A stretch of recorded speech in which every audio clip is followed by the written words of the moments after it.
Hello കുട്ടികളെ, വീട്ടിലെ class റൂമിലേക്ക് സ്വാഗതം. ഇത് നമ്മുടെ ചാനലിലെ ആദ്യത്തെ വീഡിയോ ആണ്. അപ്പോൾ വീഡിയോ കാണുന്നവർ ചാനലൊന്ന് സബ്സ്ക്രൈബ് ചെയ്ത് സപ്പോർട്ട് ചെയ്യണേ കേട്ടോ. അപ്പോൾ ഇന്നത്തെ വീഡിയോയിൽ നമ്മൾ ഡിസ്കസ് ചെയ്യാൻ പോകുന്നത് 4ാം ക്ലാസ്സിലെ കേരള പാഠാവലിയിലെ ചിറക് വിരിച്ച് എന്ന പാഠത്തിൻ്റെ ചെറിയൊരു ഭാഗമാണ്. അപ്പോൾ നമുക്ക് പാഠത്തിലേക്ക് കടക്കാം. മനോഹരമായ ഈ ഒരു ചിത്രത്തിലൂടെയാണ് കേട്ടോ നമ്മുടെ പാഠഭാഗം തുടങ്ങുന്നത്. അപ്പോൾ നമുക്ക് പാഠത്തിലെ ആദ്യത്തെ പ്രവർത്തനത്തിലേക്ക് പോകാം. പാഠത്തിലെ ആദ്യത്തെ പ്രവർത്തനമാണിത്. അപ്പോൾ നമുക്കതൊന്ന് വായിക്കാം. ചിറകുള്ള ബസ്.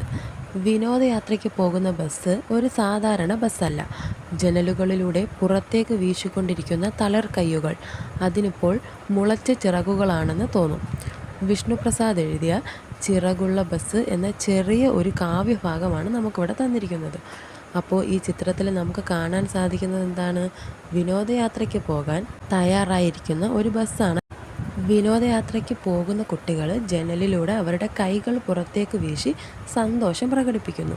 ഇത് കാണുമ്പോൾ ബസ്സിന് ചിറക് മുളച്ചതായി തോന്നുന്നു എന്നാണ് ഇവിടെ കവി പറയുന്നത്. ഇനി നമുക്ക് ആ പേജിൻ്റെ താഴെയായിട്ട് ഒരു ചോദ്യം കാണാൻ പറ്റും അല്ലേ? എന്താണ് ചോദ്യം?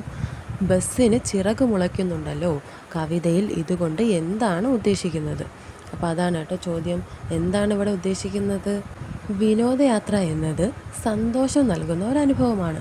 ബസ്സിലെ കുട്ടികൾ സന്തോഷത്താൽ അവരുടെ കൈകൾ പുറത്തേക്ക് വീശി കളിക്കുന്നതിനെയാണ് ഇവിടെ ചിറക് മുളച്ചു എന്നതുകൊണ്ട് അർത്ഥമാക്കുന്നത്. ജനലിന് പുറത്തേക്ക് നിൽക്കുന്ന കുട്ടികളുടെ കൈകളെയാണ് ഇവിടെ കവി ബസ്സിൻ്റെ ചിറകുകളായി കാണുന്നത്. മാത്രമല്ല ബസ്സിൻ്റെ വേഗതയെയും നമുക്കിവിടെ കണക്കാക്കാനായിട്ട് വേഗത്തിൽ പോകുമ്പോഴാണല്ലോ നമുക്ക് പറക്കുന്നതായി തോന്നുന്നത്. മാത്രമല്ല വിനോദയാത്രയിൽ കാണാൻ പോകുന്ന കാഴ്ചകളെക്കുറിച്ചുള്ള അവരുടെ പ്രതീക്ഷയായും നമുക്കെന്താണ് ചിറക് മുളച്ചു എന്ന പദം ഉപയോഗിക്കാം. അടുത്തത് മണ്ണാങ്കട്ടയും കരിയിലയും. കൂട്ടുകാർക്ക് മണ്ണാങ്കട്ടയുടെയും കരിയിലയുടെയും ഒക്കെ കഥ അറിയോ?